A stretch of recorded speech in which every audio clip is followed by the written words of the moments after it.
Hi, I'm Catlin, and I was supposed to be with you all at BlendED this week. Unfortunately, my family lost our home in the Northern California fires. In our home was my passport, and I was not able to get another passport in time to join you all.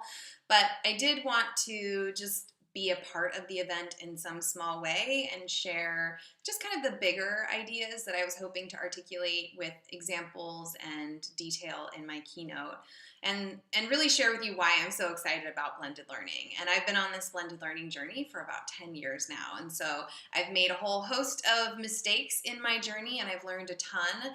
And the things that I was excited to highlight for those of you in the room who are maybe on your own journeys or just getting started is how excited I am to be teaching during a time when we can potentially personalize learning for students. And I like to think of personalizing like a verb because I'm not perfect. I'm not personalizing perfectly for every kid every day, but that's my goal, to try to get closer to personalizing the learning experience for individual students. And I have a really wide range of students, from strong honor students to students with IEPs and 504s and students who have just been RFEP'd and English is not their first language. And so how do I use different models, whether it's the flipped classroom or station rotation or the playlist model, to really start figuring out who are these kids? What are they passionate about? And where are their skills at? And how can I support them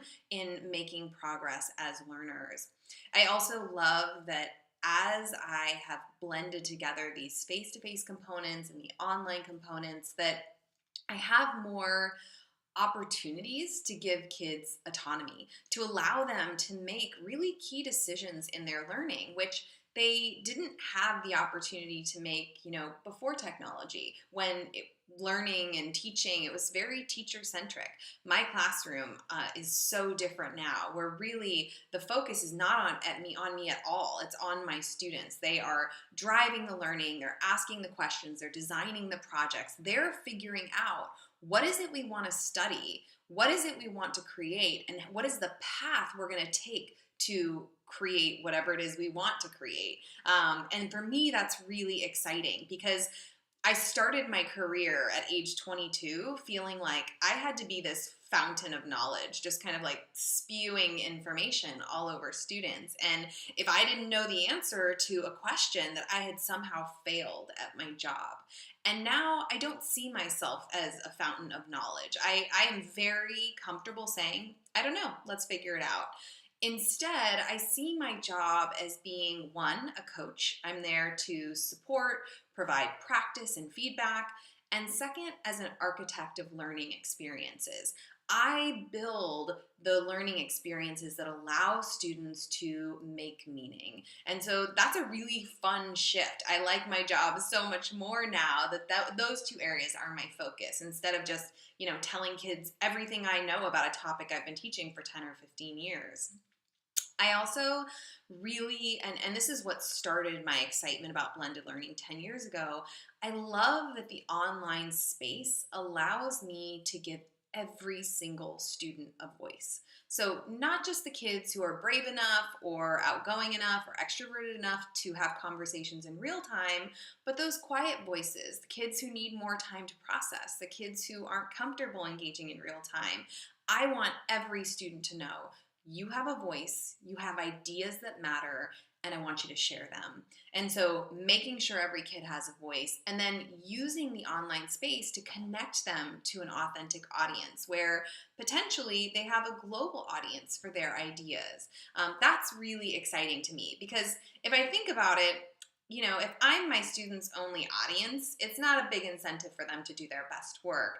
Instead, if I can give them an authentic audience, if I can connect them to, other people all over the world, then all of a sudden that's a much better, bigger incentive to do their best work. And so, that personalizing, making sure students have autonomy, that they get to make choices so they care about what they're working on, the emphasis on student voice and connecting them to an authentic audience, all of those pieces are what make me such a huge advocate for blended learning.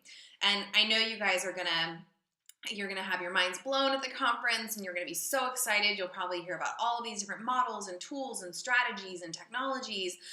What I would say, my advice to you as educators, think big, get excited at the conference, but when you go back to your classrooms, start small. It's easy to kind of bite off more than we can chew and get excited, and then it doesn't go how we thought it would, and we get frustrated and we abandon new strategies. But if we start small, then we have small successes that we can build on, or we have small failures that aren't as big of a deal. We can move on and try something else. So think big, start small so you don't overwhelm yourself. I would also say celebrate mistakes. I fail all the time. I like to invite students into my failure and talk about what I wanted to do and how it didn't work and how I might recalibrate or iterate to change it in the future.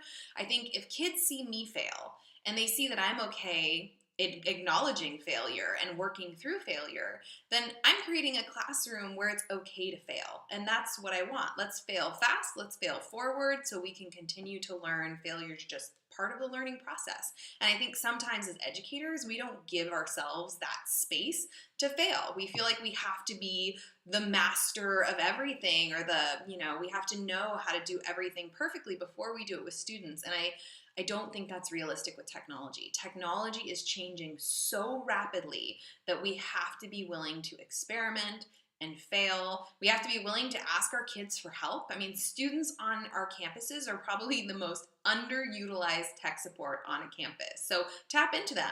A lot of times I'll try something with tech and I'll hit a tech bump and I'll just look around the room like, who knows how to do this? Who can help me? So don't be afraid to ask for help, even if it's from your students.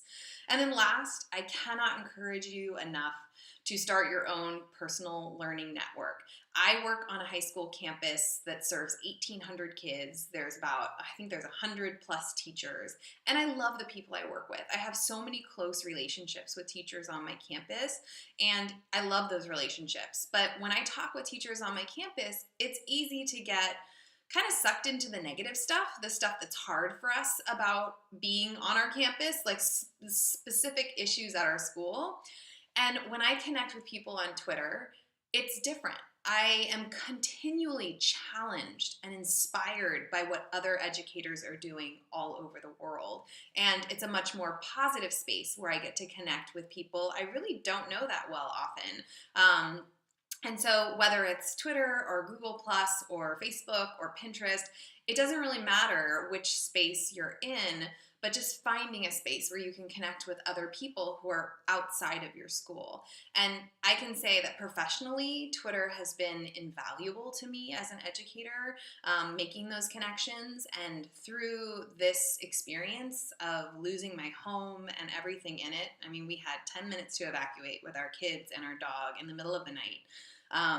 The love, the support, the generosity of educators that I have connected with online, that I've met at conferences, that I've, trained and worked with, has been absolutely mind-blowing. I feel so lucky to be surrounded by not just my friends and family who are supporting me and my family through this really tough time, but by all of the incredible educators that I have had the privilege of working with or knowing or connecting online. So, professionally and personally, those connections, invaluable. So I'm sorry I can't be with you guys. I wish I was there and I wasn't in this situation, but I hope you have a wonderful conference.